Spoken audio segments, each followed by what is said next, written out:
ஆண்டவர்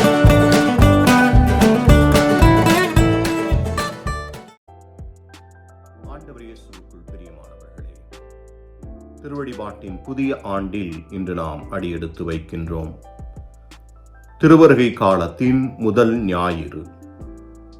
திருவருகை காலத்தை ஆங்கிலத்தில் அட்வென்ட் என்று சொல்வார்கள். இந்த அட்வென்ட் என்ற வார்த்தை அட்வேனியோ என்ற லத்தீன் வார்த்தையிலிருந்து வருகிறது. இந்த அட்வேனியோ என்ற லத்தீன் வார்த்தையின் பொருள் வருகை. எனவேதான் நாம் இந்த காலத்தை தமிழில் திருவருகை காலம் என்று அழகாக குறிப்பிடுகின்றோம். இந்த திருவருகை காலம் ஆண்டவர் இயேசுவினுடைய முதல் வருகையை குறித்தும் இரண்டாம் வருகையை குறித்தும் சிந்திக்க நம்மை அழைக்கின்றது.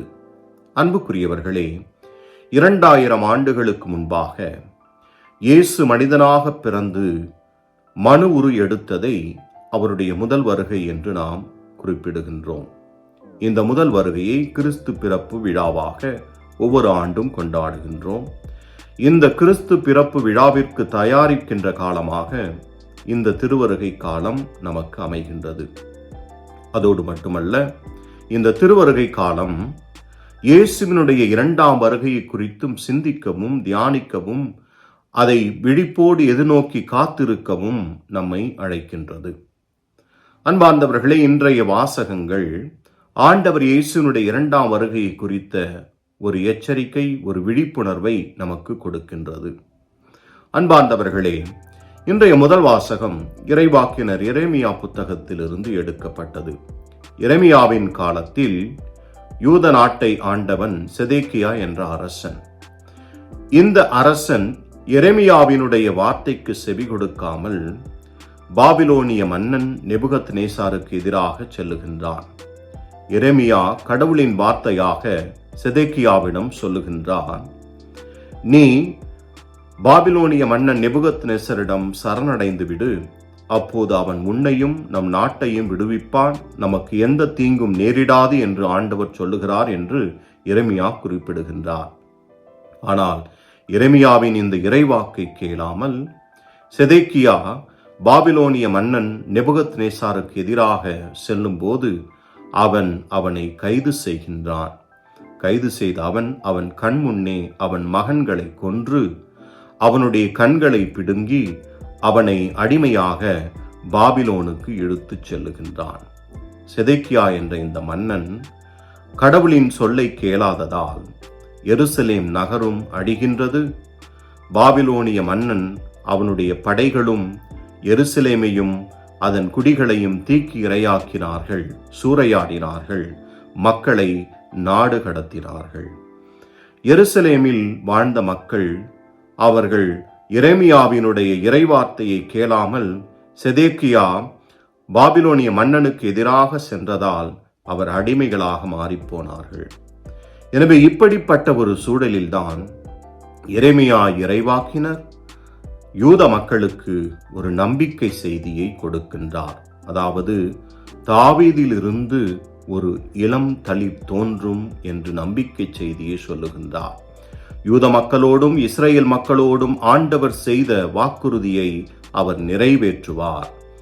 மெசியா வருவார், அவர் நீதியையும் நேர்மையையும் நிலைநாட்டுவார், யூதாவிற்கு அவர் விடுதலையை கொடுப்பார் என்று இன்றைய முதல் வாசகத்திலே எரேமியா குறிப்பிடுகின்றார். எரேமியாவின் இந்த இறைவாக்குகள் அவருடைய ஆண்டவர் இயேசுவினுடைய முதல் வருகையை, அதாவது மெசியா யூத மக்களுக்காக பிறக்கப் போகின்றார் என்ற செய்தியை சொல்வதாக இருக்கிறது.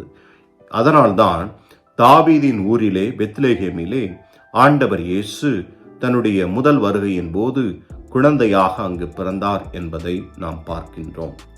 அன்புக்குரியவர்களே, இன்றைய இரண்டாம் வாசகமும் நற்செய்தி வாசகமும் இயேசுவினுடைய இரண்டாம் வருகையை குறித்து பேசுகின்றன. அன்பார்ந்தவர்களே, ஆண்டவர் இயேசுவினுடைய இரண்டாம் வருகையை குறித்து நாம் பார்க்கின்ற போது நம்முடைய கத்தோலிக்க திருச்சபையின் இறையியலானது இந்த இரண்டாம் வருகையை 3 வார்த்தைகளில் அடக்கிவிடுகிறது. அதாவது ஆங்கிலத்தில் அதை சொல்வார்கள் ஆல்ரெடி, நாட் எட் என்று சொல்வார்கள்.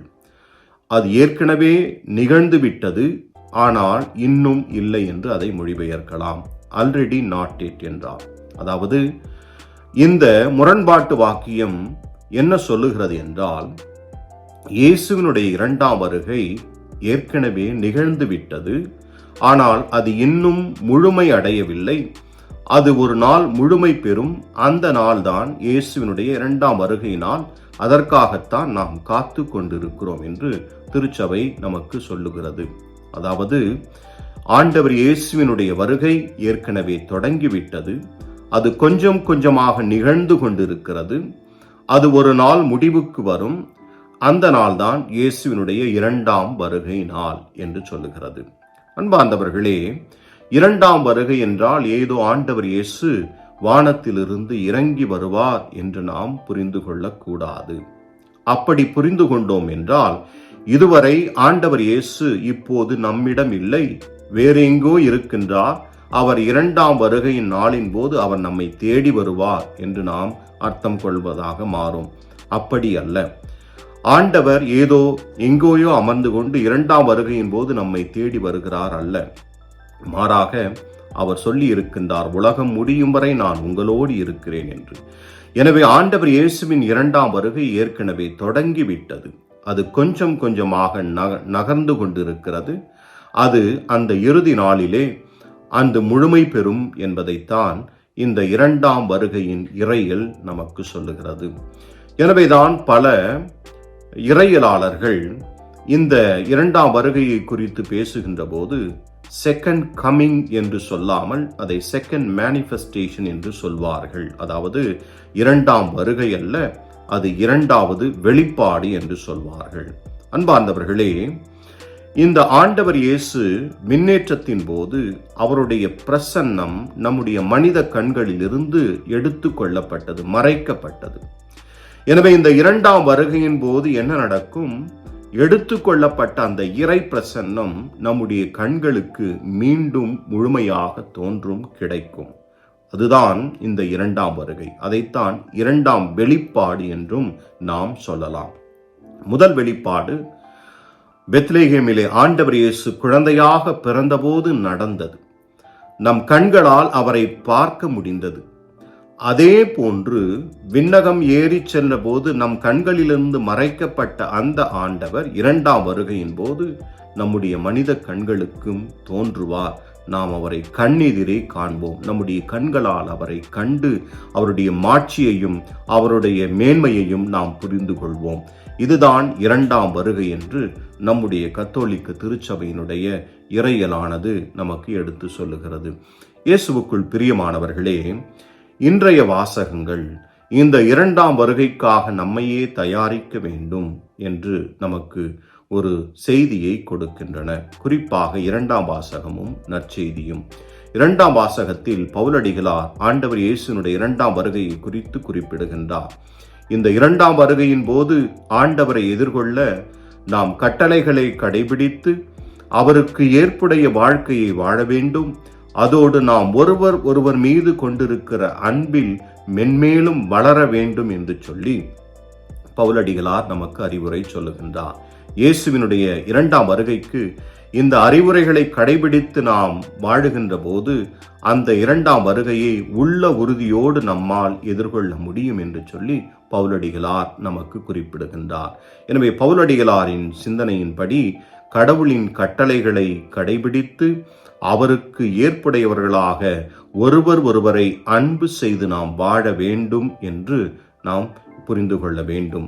நற்செய்தியிலும் ஆண்டவர் இயேசு இந்த இரண்டாம் வருகைக்கு தயாரிக்க நமக்கு பல செய்திகளை சொல்லுகின்றார். அதாவது இரண்டாம் வருகைக்காக நீங்கள் தயாரிப்போடு விழிப்புணர்வோடு இருங்கள். இந்த உலக இன்பங்களான களியாட்டம், குடிவெறி போன்றவைகளும் வாழ்க்கை கவலைகளும் நம்மை மந்தமாக்கிவிடக் கூடாது என்று இயேசு சொல்லுகின்றார். அதாவது இந்த உலக இன்பங்களினாலும் இந்த உலக வாழ்வின் கவலைகளினாலும் நாம் மந்தமானவர்களாக மாறுகின்ற போது நாம் இரண்டாம் வருகை குறித்த சிந்தனை இல்லாமல் ஏதோ இந்த உலக இன்பத்திலும் உலக கவலைகளிலும் மூழ்கி போய்விடுகின்றோம். எனவே அவைகளில் மூழ்காமல் இரண்டாம் வருகை இருக்கிறது, அதை குறித்து நாம் விழிப்பாய் இருக்க வேண்டும் என்று சொல்லி ஆண்டவர் நற்செய்தியிலிருந்தும் நமக்கு சில பாடங்களை கற்பிக்கின்றார். எனவே இயேசுவுக்குள் பிரியமானவர்களே, இரண்டாம் வருகை நிச்சயமாக நிகழும். அந்த இரண்டாம் வருகை என்பது ஆண்டவருடைய இரண்டாம் வெளிப்பாடு. அந்த இரண்டாம் வெளிப்பாட்டில் நாம் ஆண்டவர் இயேசுவை நம் கண்களால் கண்டு அவரை முகமுகமாக தரிசிப்போம். இதற்காகத்தான் நாம் ஒவ்வொரு நாளும் காத்து கொண்டிருக்கிறோம். எனவே இந்த இரண்டாம் வருகைக்காக நாம் விழிப்பாயிருந்து ஒவ்வொரு நாளும் ஆண்டவருடைய கட்டளைகளை கடைபிடித்து அவருக்கு ஏற்புடையவர்களாக வாழ வேண்டும் என்ற செய்தியை இன்றைய வாசகங்கள் நமக்கு எடுத்துச் சொல்கின்றன. எனவே இயேசுவுக்குள் பிரியமானவர்களே, திருவருகை காலத்தில் இயேசுவின் பிறப்பு விழாவிற்காக தயாரிப்பதோடு மட்டுமல்லாமல் அவருடைய இரண்டாம் வருகைக்காக நம்மையே முழுமையாக தயாரிக்க வேண்டும் என்று சொல்லி இந்த வாசகங்கள் நமக்கு அறிவுறுத்துகின்றன. எனவே இயேசுவின் இரண்டாம் வருகை நிச்சயம் நிகழும். அந்த இரண்டாம் வருகை என்பது அவருடைய இரண்டாம் வெளிப்பாடு. விண்ணேற்றத்தின் போது நம்முடைய மனித கண்களிலிருந்து எடுத்து கொள்ளப்பட்ட அவருடைய பிரசன்னம் இரண்டாம் வருகையின் போது நம்முடைய மனித கண்களுக்கு மீண்டும் கொடுக்கப்படும். எனவே இந்த உண்மையை உணர்ந்தவர்களாக விழிப்பாயிருந்து இயேசுவின் இரண்டாம் வருகைக்காக ஒவ்வொரு நாளும் அவர் கொடுத்த கட்டளைகளின்படி வாழ்வோம். அவரை மகிழ்ச்சியோடு நாம் இரண்டாம் வருகையின் போது எதிர்கொள்வோம். ஆமேன்.